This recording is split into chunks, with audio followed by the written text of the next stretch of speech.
Sejam bem-vindos a mais um PodFesp. E hoje a gente vai falar de um tema que ao mesmo tempo é simples, mas também bastante complexo. Para começar, a gente traz uma frase de um poeta britânico conhecido pelo pessimismo radical, Thomas Hardy. A felicidade não depende do que nos falta, mas do bom uso do que temos. Hoje eu me permiti também selecionar uma segunda frase, porque essa frase é de autoria de quem a gente vai conversar hoje. Para ser feliz, é necessário compreender e apreciar o não ser feliz o tempo todo. Já já o Gustavo vai contar um pouquinho mais para a gente sobre essa história. Bom, hoje eu tenho o orgulho de receber Gustavo Arnes. Gustavo é idealizador do Congresso Internacional de Felicidade, cofundador do Centro de Estudos da Felicidade, com sedes no Brasil, no Canadá e na Argentina, presidente da Escola Brasileira de Ciências Holísticas, além de consultor de empresas e palestrante. Ele possui Master of Arts in Happiness na Centenary University, nos Estados Unidos. Recebeu nas Filipinas o Prêmio Guzzi pela Paz. E é professor de pós-graduação em Psicologia Positiva na USP, na PUC do Rio Grande do Sul e do Paraná e no MBA da Unicamp. Gustavo, para a gente começar o nosso bate-papo, para ser feliz, é preciso ser um pouquinho mais realista? Larissa, essa é uma excelente pergunta, porque hoje o campo da ciência da felicidade nos traz reais possibilidades de construção de felicidade. Para isso, o pressuposto básico, científico, é o autoconhecimento. E o autoconhecimento pressupõe um olhar realista e muito honesto para a nossa vida e para nós mesmos. Eu diria que esse olhar do autoconhecimento, ele tem que ser brutalmente honesto, porque nós temos a tendência a nos contarmos histórias que não são aquelas que condizem exatamente com a realidade. Então, quando você pergunta se para essa felicidade é preciso realismo, eu diria que sim. Porque senão a gente corre o risco de ficar muito na superficialidade do tema da felicidade. E quando a gente não se aprofunda em nós mesmos, inclusive quando a gente não se aprofunda nas nossas questões existenciais, quando a gente não se aprofunda nos traumas da nossa história biográfica, nós ficamos na superficialidade da existência e na superficialidade da felicidade sem um aprofundamento. E aí nós realmente não temos a chance de encontrar essas camadas mais profundas, nem de nós mesmos e nem de felicidade. Você se considera uma pessoa feliz? Olha, eu venho tentando responder essa pergunta há muitos anos. E, assim, eu me sinto quase que na obrigação de dizer que sim. Como é que eu vou dizer que não? As pessoas vão dizer, Gustavo, isso tudo que você está fazendo é propaganda enganosa. Mas a verdade é que os meus testes de bem-estar, de felicidade, de satisfação com a vida, eles não têm nada de excepcionais. Eles estão ali na média, né? Eu lido com os traumas da minha infância, eu lido com as questões da minha personalidade. Mas quando eu faço essa avaliação a partir desse instrumento de autoconhecimento e olho para as dimensões do bem-estar ou olho para as áreas da minha vida, eu tenho sempre uma tendência de avaliar que existe uma construção positiva. Eu percebo que hoje eu estou melhor do que ontem. E que esse é um caminho, então, que me prevê um cenário futuro melhor do que hoje. E que me traz uma visão otimista em relação ao meu próprio autodesenvolvimento. Mas eu acho que é importante dizer também, né, que a ciência da felicidade não gosta muito dessa pergunta que você está fazendo, né? Por quê? Porque quando eu pergunto para alguém assim, você é feliz? Isso pressupõe uma resposta binária, sim ou não. E essa resposta me estaciona, ela não me leva para lugar nenhum. E tem mais. Normalmente, nós temos a tendência, por conta do viés da negatividade, né, que é uma questão da neurociência, a forma como nós olhamos para a nossa vida, nós temos a tendência de olhar para a nossa vida a partir daquilo que nos falta, a partir daquilo que a gente acredita que poderia estar melhor. Então, quando você me pergunta se você é feliz, eu tenho a tendência de olhar para aquilo que me falta e de trazer uma resposta que não é a resposta mais honesta e verdadeira. A ciência da felicidade prefere uma outra pergunta, que é: como posso ser mais feliz? A pergunta como posso ser mais feliz me coloca em movimento. Ela me tira da estagnação do sim ou não e coloca o meu cérebro num movimento para fazer uma reflexão. Puxa, o que eu posso fazer amanhã, diferente do que eu estou fazendo hoje, que vai trazer mais satisfação?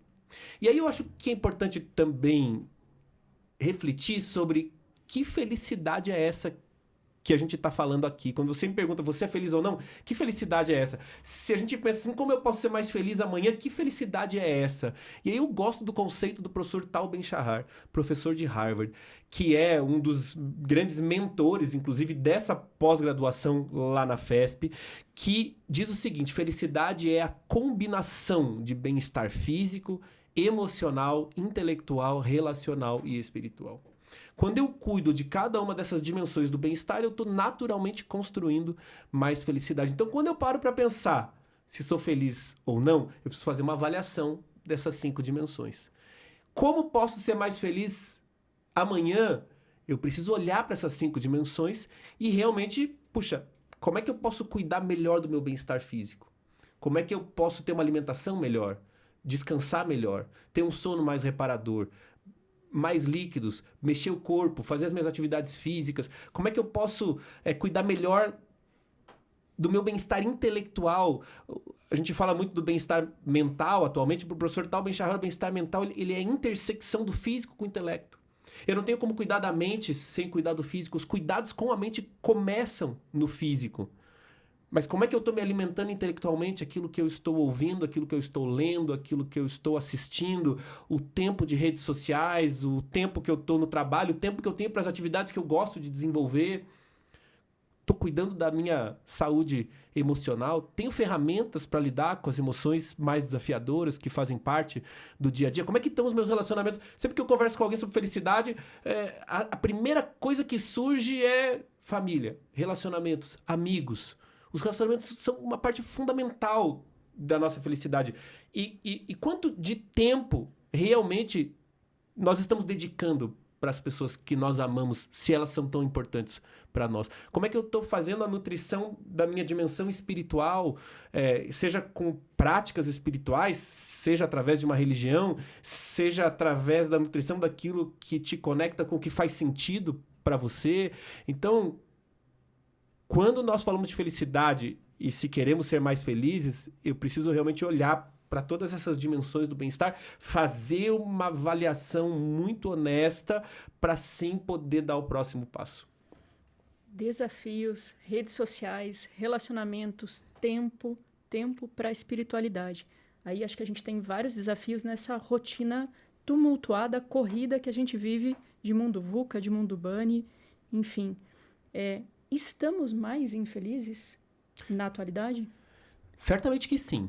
O consumo de antidepressivos e medicações para todo tipo de transtorno segue crescendo. É claro que a gente tem também um crescente diagnóstico de doenças que antes não eram diagnosticadas, mas o fato é também que o nosso estilo de vida está criando adoecimento. O burnout é uma doença nova. A depressão já existia tempos atrás. Hoje ela está sendo diagnosticada em idades cada vez mais jovens, o que não era comum. Talvez faltasse diagnóstico, mas não em níveis tão altos quanto a gente tem hoje em dia. Agora, o burnout é uma doença nova. O burnout é uma doença que o nosso estilo de vida criou. Hoje em dia, a solidão mata mais do que doenças do coração. A Organização Mundial de Saúde considera a solidão uma epidemia. E isso é muito surreal. Porque uma epidemia, ela é viral, o contato é pelo ar, você chega perto de uma pessoa, você pega uma doença, isso é uma epidemia, isso é epidêmico, porque a transmissão ela é sem limites. Como é que uma doença... A solidão é quase que uma doença social, né? A solidão é uma doença do nosso estilo de vida. Como diz o Roberto Crema, reitor da Unipaz, a doença do nosso tempo não é o burnout, não é o estresse, não é a síndrome do pânico, a doença do nosso tempo é a desconexão. Nós estamos desconectados de nós mesmos, daquilo que nós amamos, daquilo que nos traz satisfação. Desconectados de nós mesmos, nós ficamos desconectados do outro. Eu não acho esse espaço de conexão, porque para me conectar com o outro, como você bem disse, eu preciso de tempo, eu preciso estar com a mente limpa, eu preciso estar com o emocional de alguma forma equilibrado. E assim nós estamos desconectados da nossa casa, do nosso planeta, tomando decisões que não são nem benéficas para nós, nem para os demais seres que aqui habitam, nem para o nosso planeta, para os nossos biomas, para a nossa floresta. Então, realmente estamos num momento complexo, né? Desde 2014, a OMS já emite sinais de alerta de que a depressão, na época, né, a depressão se tornaria a principal crise de saúde pública do mundo. A previsão era 2020. 2020 chegou com a pandemia, que roubou a cena, né, nesse sentido, mas agravou as questões de fundo mental e emocional. Então, é preciso realmente refletir que escolhas são essas que nós estamos fazendo enquanto sociedade, que está nos levando a adoecer e que está adoecendo os nossos jovens, idade cada vez mais nova. Que doenças são essas que nós estamos individualmente tomando, que está levando a esse adoecimento coletivo, e como é que nós podemos tomar novas decisões para que a gente possa realmente lidar com a realidade que se apresenta. A gente vê, inclusive, as empresas sendo muito provocadas a pensar sobre bem-estar, né? E você, como consultor, tem a possibilidade de estar em grandes empresas e de ter atuado por muitos anos em trabalhos realmente bastante intensos. Você sente que as empresas brasileiras estão preparadas para falar de bem-estar e por onde começar? Olha, eu acabo habitando, assim, de certa forma, uma bolha, né? Porque como eu estou o tempo todo falando sobre esse tema e me relacionando com pessoas com quem o tema é mais presente, de certa forma desenvolvendo o trabalho também em algumas organizações, de repente parece que, puxa, tá todo mundo falando sobre isso, né? O viés da bolha. Mas, né, como eu tenho essa oportunidade de realmente dar palestra em diversas empresas, diferentes partes do Brasil, órgãos públicos, recentemente, né, SESI, FIEP, e eu sempre pergunto quem é que conhece a ciência da felicidade, né? Em geral, muito pouca gente conhece a ciência da felicidade. Então, isso sempre me lembra, né, que nós realmente estamos falando de uma bolha mais presente em grandes organizações, uma bolha mais presente na região sul e sudeste, em especial nas grandes capitais. Quando você vai para o norte e para o nordeste e sai das capitais, realmente o tema é completamente novo, né? Então, eu digo que nós seguimos nesse movimento de falar sobre o tema, multiplicar esse conhecimento, e eu digo sempre assim, desmistificar a felicidade, porque as pessoas carregam ideias muito enganosas, ideias muito... A própria ciência chama, né, de ilusões da felicidade.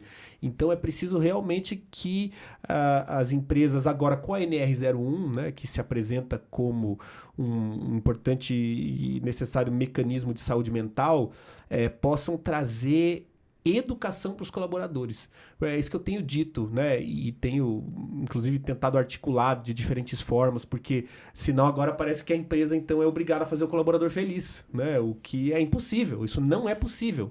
É preciso que cada um assuma a sua autorresponsabilidade nessa construção. A empresa tem o papel, obviamente, de fornecer as condições dignas, né? Não só de trabalho, mas também de desenvolvimento humano, porque o trabalho não precisa ser um local de adoecimento, né? Trabalho é trabalho, né? E ele vai sempre ser trabalho. Agora, a gente não precisa adoecer. O trabalho é um lugar onde nós temos a possibilidade de nos autoconhecer, de nos autodesenvolver, e eu acho que o momento atual é muito propício para isso. Eu dou como exemplo as cooperativas, né? O sistema OCB nacional, os SESCOPs estaduais, já há muito tempo trabalham com o tema. O próprio cooperativismo, né? Parece que já tem um DNA diferente, mas existem instrumentos cuidando do bem-estar dos colaboradores já há bastante tempo. Vamos aproveitar para trazer alguns desses para conhecimento. Quais seriam os principais mitos da felicidade? Acho que um deles você até citou numa frase minha no início, né? Essa ideia que as pessoas têm de que, então, a felicidade seria uma vida livre de tristezas, né? Livre do estresse, livre da ansiedade, livre do medo, livre da raiva. Todas essas emoções fazem parte da vida humana e vão seguir existindo. Hoje, inclusive, nós sabemos que a felicidade ela não é uma emoção. A felicidade na neurociência ela é um estado no qual cabem diferentes emoções. As emoções diferentes têm esse caráter passageiro. A alegria é uma emoção, né? Porque assistiu divertidamente, né? Tá lá bem retratado as emoções que estão lá. E as emoções elas são passageiras. Então, dentro desse estado da felicidade, é possível que eu me sinta alegre e triste ao mesmo tempo, né? Isso é até mais comum do que a gente imagina, né? Um grande amigo seu recebeu uma promoção e vai trabalhar com aquilo que ama fazer num lugar mais distante, né? Como é que você se sente, né? Recentemente, até dando esse exemplo, alguém falou assim, eu sinto um pouco de inveja. Que é verdade, é uma emoção humana, ela existe também, né? Como a gente tem dificuldade em lidar com certas emoções, a gente acaba criando um vocabulário para isso. Não, mas é uma invejinha boa, né? Como se, né, tem uma inveja boa que eu guardo pros amigos, é inveja ruim que eu quero matar a pessoa mesmo, né? Inveja é inveja. E como qualquer emoção, para a neurociência, ela é neutra. As emoções, elas estão nos comunicando algo que muitas vezes está, inclusive, inconsciente, né? Quando um amigo seu recebe uma promoção e você sente esse misto de emoções, você se sente feliz pelo seu amigo, é claro, né? Você talvez se sinta triste porque ele está se mudando, vai morar longe, né? Você talvez sinta uma pontinha de inveja também. Quando eu paro para refletir sobre o que essas emoções querem dizer, puxa, porque às vezes você quer espantar uma certa emoção. Não, eu tenho que me sentir feliz pelo meu amigo, não posso me sentir triste. Que egoísmo! Mas você ama o seu amigo. Isso não é um egoísmo. Isso quer dizer que você gostaria de nutrir essa amizade como ela é hoje. Você vai sentir falta dele. Na verdade, essa tristeza mostra até mais o quanto você ama o seu amigo, né? A inveja talvez queira te mostrar que você não está plenamente satisfeito com o que você está fazendo. Porque quando nós estamos plenamente satisfeitos com o que nós estamos fazendo, tanto faz se o outro está ganhando mais ou menos. Tanto faz se o outro trabalha mais horas ou menos horas. Porque eu estou plenamente satisfeito com o que eu faço. Eu não quero trocar isso. Então, quando eu entendo as emoções como mensageiras, eu tenho uma oportunidade de lidar com elas de maneira completamente diferente. Senão a gente fica se debatendo com as emoções. Não devia estar sentindo inveja, meu Deus, isso é muito feio. Nossa, agora eu tô com ciúme, meu Deus, que... né? Por quê? Porque a gente não recebeu uma educação emocional, né? É um tema muito novo, né? Isso não é culpa de ninguém. Puxa, meus pais não me deram educação emocional, mas eles também não receberam, né? É um tema realmente novo. As escolas estão agora se preparando para isso. Certamente teremos uma geração mais apta, né, a lidar com as emoções. Já temos uma geração que expressa muito mais as emoções, e aí como nós temos uma outra geração que não está acostumada com isso, criam-se rótulos, né, a geração do mimimi, enfim, veja, tudo isso são formas da gente não lidar com o problema. E nós temos estruturalmente, socialmente, diversos problemas que estão nessa camada emocional do indivíduo. E acho que uma das respostas certamente não é calar as emoções negativas, né? Certamente não é isso, né? Certamente é essa compreensão de que todas as emoções são naturais e fazem parte da vida humana. Você não precisa se debater, brigar com a sua raiva, né? Uma vida mais feliz não é uma vida livre de tristeza. É uma vida onde eu tenho as ferramentas para lidar com cada uma dessas emoções que naturalmente vão surgir. O estresse faz parte do nosso dia a dia. Hoje em dia nós sabemos, inclusive, que um pouco de estresse é, inclusive, saudável, né? O violão que você vai tocar e a corda está muito solta, não faz som. Se você aperta demais, a corda arrebenta. Então a corda do violão ela tem um grau de estresse ideal para um bom funcionamento. Assim também é com os seres humanos. E à medida que nós vamos, então, recebendo esse conhecimento, internalizando e fazendo os nossos processos de autoconhecimento, de autodesenvolvimento, recebendo ferramentas, fazendo uma gestão emocional melhor, a gente vai certamente nutrindo muito melhor diversas outras áreas da nossa vida, inclusive dentro das organizações, nas relações, na produtividade, naquilo que precisa ser feito e assim por diante. Deixa eu aproveitar e voltar um pouquinho num tema que a gente comentou, que é ciência da felicidade. Qual que é a importância da cultura e da ciência para quando você estuda a felicidade? Eu diria que fundamentais. A ciência da felicidade, ela é bastante recente. Temos aí finalzinho dos anos 90, começo dos anos 2000, quando o professor Martin Seligman, psicólogo estadunidense, se tornou presidente da Associação Norte-Americana de Psicologia. Percebeu que a psicologia, ao longo da sua história, tinha basicamente se dedicado ao estudo das doenças, depressão, esquizofrenia, estresse pós-traumático, e sabia muito pouco sobre o lado positivo da vida humana. Daí, então, a ideia da criação de um campo de estudo chamado psicologia positiva, que virou um sinônimo da ciência da felicidade. Hoje, essa é uma discussão acadêmica, né? Porque, na sequência, estudos da neurociência, né, que estuda o cérebro humano, hormônios, neurotransmissores, conseguiram descobrir muito sobre as nossas emoções, né? A própria ciência das emoções, que teve seu início lá em 94, com o livro do professor Daniel Goleman, chamado Inteligência Emocional. Enfim, então, para alguns autores, hoje, a ciência da felicidade é um campo multidisciplinar, composto por esses 3 pilares principais, né? Psicologia positiva, neurociência e ciência das emoções, mas que vem agregando conhecimentos também da filosofia, da sociologia, de transições espirituais, da economia. Por quê? Porque hoje existe uma arquitetura do bem-estar. Hoje existe uma economia da felicidade. 3 ganhadores do Prêmio Nobel da Economia passaram a se dedicar à compreensão dos impactos do bem-estar subjetivo individual na macroeconomia. E eles existem, e são muitos. Tem governos hoje que têm políticas públicas de bem-estar. Por quê? Porque isso é bom não só para a população, mas para o próprio desenvolvimento da nação, inclusive financeiramente, inclusive nos aspectos econômicos. Então, veja, estou falando aqui em macro escala sobre a importância dos estudos da ciência da felicidade, mas são esses mesmos estudos que estão também nos auxiliando, enquanto indivíduos, a podermos compreender mais sobre felicidade, sobre bem-estar, sobre emoções, sobre saúde da nossa mente, sobre relacionamentos e práticas. Puxa, o que é que nós podemos fazer realmente no nosso dia a dia de maneira simples para que a gente possa ter mais saúde física, mental, emocional, melhores relacionamentos, mais satisfação em geral com a vida? Então eu sinto que os conhecimentos dessas ciências são revolucionários e podem realmente trazer uma resposta a essas questões de adoecimento mental que você trouxe em questões anteriores. Vocês, inclusive, estão vivendo a realidade de colocar um curso tão disruptivo quanto é o curso de Estudos da Felicidade na prática, né? De trazer debates que são bastante holísticos. Como está sendo? Quais os diferenciais que você nos traria deste curso? Maravilhoso, né? Eu gostei do uso da palavra holístico, né? Holístico que vem do holos, né? Da compreensão de que o todo é maior do que a simples soma de todas as partes. Então, holístico no sentido de integrativo, holístico no sentido desse olhar amplo sobre o indivíduo, sobre a própria ciência e sobre a nossa coletividade, porque hoje a ciência já percebeu nos seus estudos que o bem-estar individual subjetivo ele tem um teto muito baixo.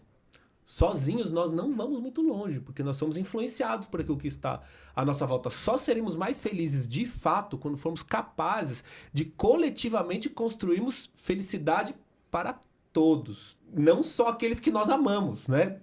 Toda realmente a sociedade e a coletividade à nossa volta. Então, essa pós, ela é realmente única, porque ela traz os estudos da HSA, Happiness Studies Academy, né? Fundada pelo professor Tal Ben-Shahar, ele que é hoje talvez a principal figura da psicologia positiva no mundo. Ele foi o grande responsável por tirar a psicologia positiva de dentro da academia da psicologia e trazer para o público em geral. Porque qualquer teoria que se desenvolva dentro da engenharia, dentro do direito, dentro da arquitetura, são campos de estudo restritos àquelas áreas. O professor Tal Ben-Shahar percebeu que esse estudo especificamente ele poderia beneficiar qualquer pessoa. E em Harvard começou a lecionar o curso da Ciência da Felicidade para alunos de qualquer curso, não apenas de psicologia. Isso tornou o curso de Ciência da Felicidade dele, né, o curso mais famoso da história de Harvard, né? Em algum momento, 30% do campus inteiro estava fazendo as aulas de Ciência da Felicidade. E então, esse conhecimento começa a se propagar mundialmente em todas as esferas. O curso é interessante porque a gente bebe da fonte, né? É o próprio professor Tal Ben-Shahar dando as aulas, com tradução para o português, com muito material de aprofundamento para quem quiser se aprofundar, com aulas, ele é muito didático, ele é muito pedagógico, ele tem exemplos simples, ele é fácil de compreender, ele é um dos meus autores favoritos. Quando as pessoas me perguntam assim, qual livro começar? Eu digo, comece pelo Seja Mais Feliz, do professor Tal Ben-Shahar. Por quê? Porque ele é profundo, ele é centrado em estudos, mas ele é leve, ele é de fácil compreensão, ele é prático, ele é gostoso de ler. Então essa pós-graduação traz aulas também nesse mesmo sentido, além de aulas ao vivo com uma equipe de professores fantástica aqui do Brasil, realmente expoentes em diferentes áreas. E é bacana também porque o encontro ao vivo, ele te dá essa dinâmica de grupo, né? Você se sente pertencente, a gente se encontra, tira dúvidas, tem essa convivência, as aulas ficam gravadas para quem quiser assistir depois. Eu diria que é uma dinâmica de pós-graduação já bastante inovadora, com conteúdo realmente único, uma certificação internacional. Eu diria que, olha, a FESP realmente acertou em cheio, né? De trazer essa pós-graduação aqui com a coordenação do Henrique Bueno, que é uma das grandes referências no tema da psicologia positiva aqui no Brasil. Ele que já fez outros grandes movimentos internacionais, já trouxe gente assim do mundo inteiro aqui para o Brasil. Eu realmente assim me sinto honrado em fazer parte desse momento, que eu diria que é um momento assim, olha, único mesmo aqui no nosso país. Excelente. Excelente. Gustavo, uma outra curiosidade minha, a gente já falou muito da prática, das empresas, do relacionamento, né, de você consigo mesmo, falamos de cultura, falamos um pouquinho de ciências também, mas eu queria olhar um pouquinho para a filosofia agora. Você teve algumas oportunidades bem interessantes, primeiro de escrever o livro Como Jacóin, e agora está vivendo uma nova experiência aí que você estava me contando nos bastidores, né, de escrever com Leandro Carnal. Como está sendo a experiência de aprofundar com esses nomes tão conhecidos, né, esse olhar filosófico da felicidade? Puxa, olha, uau, tem sido assim incrível, né? Por conta da organização do Congresso Internacional de Felicidade aqui em Curitiba, eu tive o privilégio de realmente poder assim encontrar, né, e estabelecer um relacionamento com pessoas que eu admiro muito. A Monja Coen tem participado conosco aqui, acho que desde o 2º ano. Uma fala que traz a tradição do Zen budismo e que hoje encontra muito respaldo no que existe de mais moderno enquanto descobertas científicas, né? Foi assim, percebendo um pouco desses paralelos, né, entre ciência e espiritualidade, porque para mim o campo do autoconhecimento e do desenvolvimento espiritual sempre foi muito importante, que eu, conversando com ela, né, trouxe para ela alguns estudos e ela ficou muito interessada e eu falei, puxa, Monja, por que a gente não conversa um pouco mais sobre isso, né? E na ideia de fazer um livro, porque a editora Papyrus tem uma série chamada Diálogos, né? Que é realmente uma conversa, né? Então esse é um livro que ficou muito leve, é um livro que está muito agradável, assim, de se ler, que tem o conteúdo espiritual, que tem o conteúdo científico e a gente vai traçando essas convergências realmente entre essas duas linhas. E eu acho isso muito interessante, porque, puxa, quando a gente encontra essa convergência entre esses diferentes saberes, isso nos mostra que, enquanto humanidade, nós estamos realmente produzindo algo que está nos mostrando um caminho. Porque se a gente tivesse muitos caminhos diferentes e completamente antagônicos, a gente, puxa, para onde seguir agora, né? Mas quando a gente vai encontrando convergência, isso quer dizer que existe um caminho realmente a seguir. Não importa que língua você goste de falar. Você pode gostar da linguagem científica e você pode gostar da linguagem espiritual e as duas vão acabar te levando para esse mesmo lugar de autoconhecimento e de autodesenvolvimento.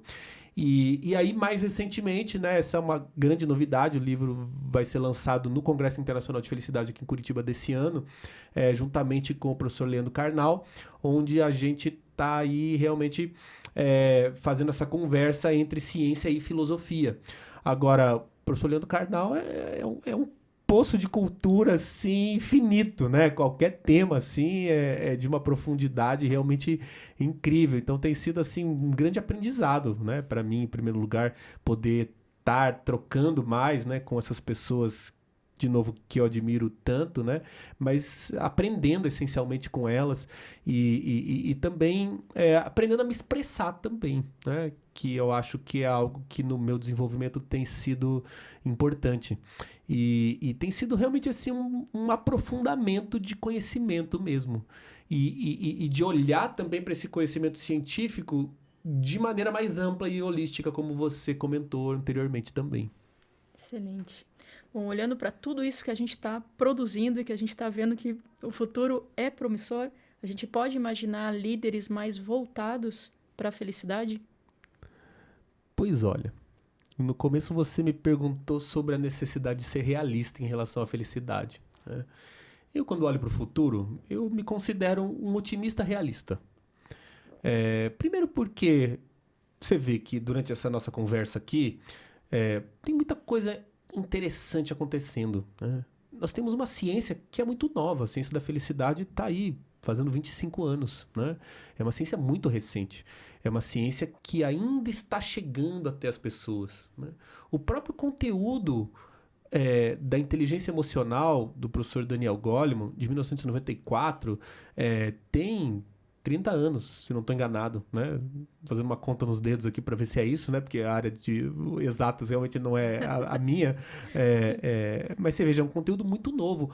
Hoje, as escolas estão começando a falar sobre esse tema. 30 anos depois, né? Nós estamos aí por quê? Porque teve também uma reforma das diretrizes e bases curriculares do MEC, que colocou lá, a palavra autoconhecimento hoje está lá, a palavra desenvolvimento das habilidades socioemocionais está lá, é um currículo que as escolas precisam cumprir. Como é que eu tenho percebido que isso tem acontecido? Uma aula semanal, uma aula quinzenal, com uma temática de interioridade, com uma temática, às vezes, num viés da filosofia, de plano de vida, às vezes de carreira. Então, você veja, ainda é muito pouco, mas está acontecendo. Estamos dando alguns passos. A NR01 começa a tratar do tema da saúde mental dos colaboradores. O burnout é considerado uma doença laboral. Quer dizer, nós estamos dando alguns passos, né? A ONU, Relatório Global de Felicidade, o Dia Internacional da Felicidade, bem-estar é uma ODS, é um dos nossos objetivos de desenvolvimento sustentável. Então, isso tudo está acontecendo. Eu, quando olho para isso, eu olho com bastante otimismo, realmente, né? Ao mesmo tempo que os dados do adoecimento seguem crescendo. Ou seja, o tema da felicidade precisa continuar repercutindo, precisa continuar chegando até mais pessoas, porque ele é uma resposta a esse adoecimento crescente. Mas a verdade é também que nós precisamos, como disse anteriormente, fazer escolhas diferentes. Nós precisamos de uma guinada no nosso estilo de vida. Recentemente li um artigo de 2020 da Arianna Huffington, do Huffington Post, em que ela dizia assim: o burnout do planeta é o burnout das pessoas.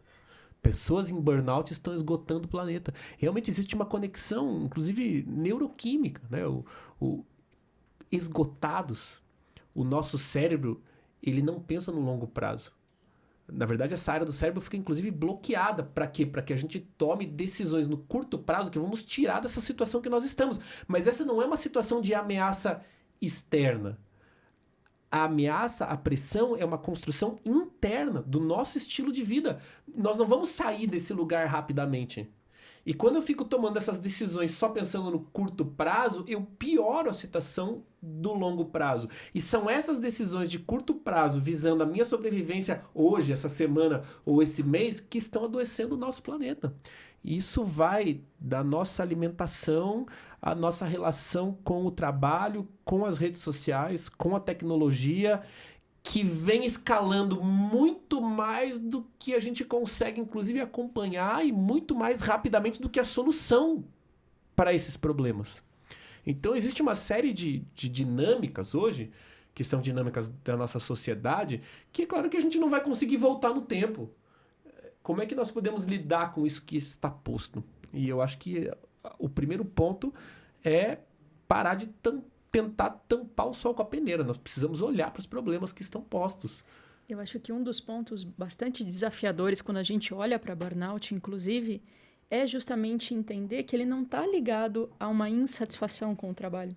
Muito pelo contrário. Às vezes a pessoa adoece justamente por amar o trabalho, né? E por ir pro demais, e por ir pro over. Então, acho que é legal desmistificar um pouquinho essa imagem de burnout aqui para os nossos espectadores. Excelente, né? Você que ama o que você faz, você é um excelente candidato a um burnout. Por quê? Porque quem ama o que faz não tem limites para o seu fazer. E assume mais um projeto, e assume mais uma demanda. Ah, mas eu gosto. E aí no sábado, e aí no domingo, e aí você troca o seu horário de almoço por uma reunião, e você troca o seu horário da academia por algo que você precisa dar conta naquele dia, as suas horas de sono. fazendo o que você ama, né? Se é o que você não ama, pior ainda, né?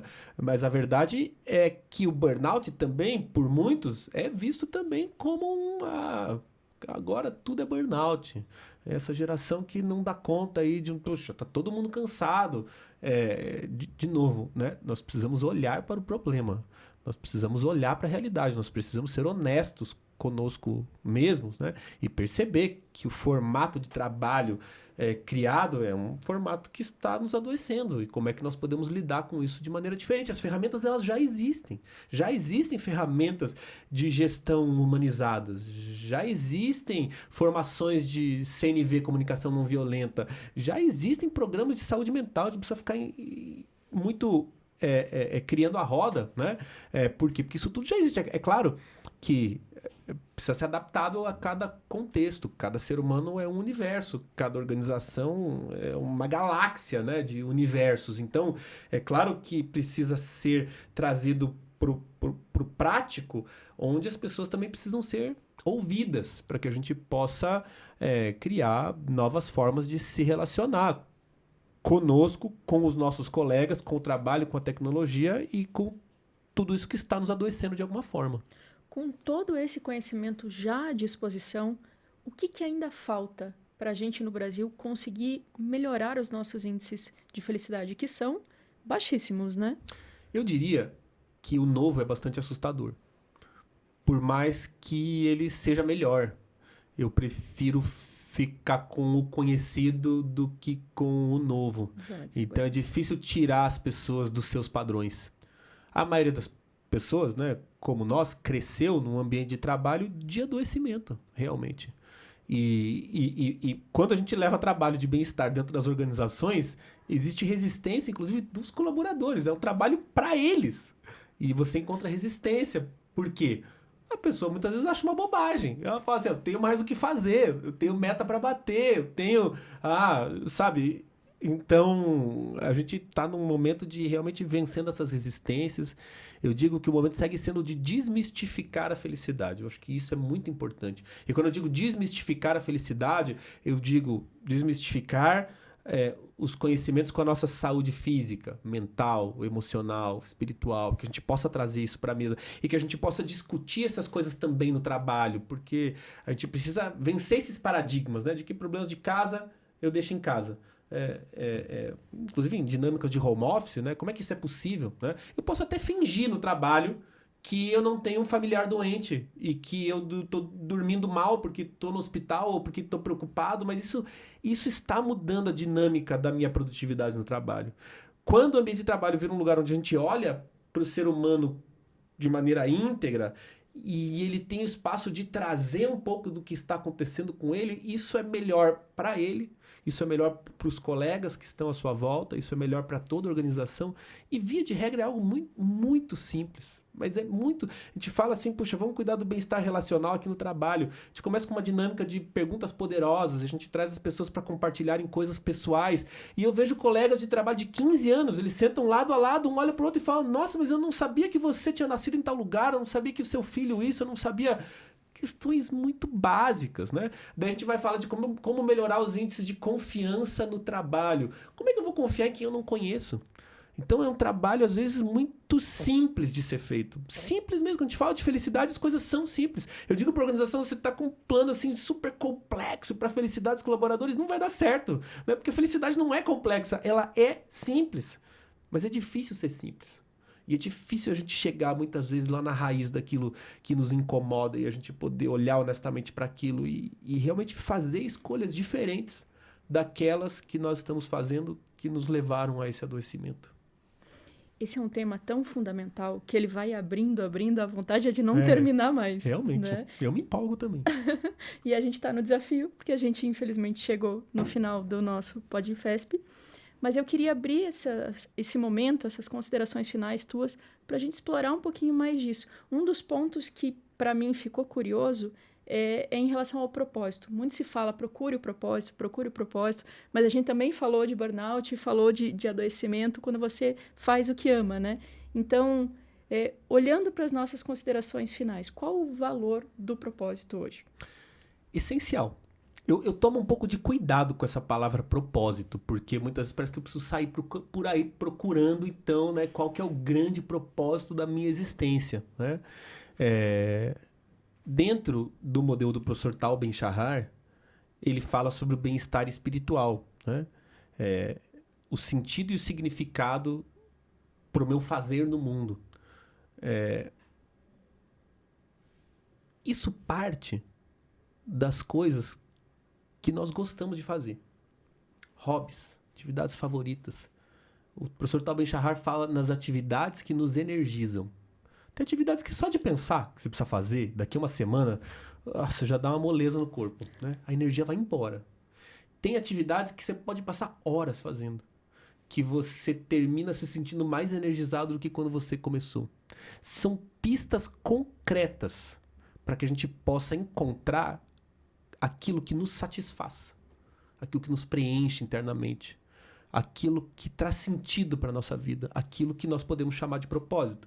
Porque às vezes propósito me dá a ideia, de novo, de uma coisa, nossa, agora eu preciso fazer uma coisa grandiosa, eu preciso deixar uma marca no mundo. Talvez seu propósito seja, sabe, cuidar do seu filho, do seu jardim, deixar o ambiente mais limpo. Né? O Viktor Frankl, né? Um psiquiatra austríaco, escreveu o livro O Homem em Busca de Sentido. Ele fez parte da onda da psicologia humanista. Tudo que a gente fala de propósito hoje tem começo naquilo que Frankl deixou escrito. E Frankl fala que mais importante do que um grande sentido para a nossa existência é o que a vida está me pedindo para fazer agora, nesse exato momento. E eu gosto de pensar que aquilo que nos deixa animados é um excelente caminho prático e perceptível do que pode nos levar a esse encontro maior com o propósito para a nossa existência. Excelente. Bom, Gustavo, muito obrigada pela tua participação.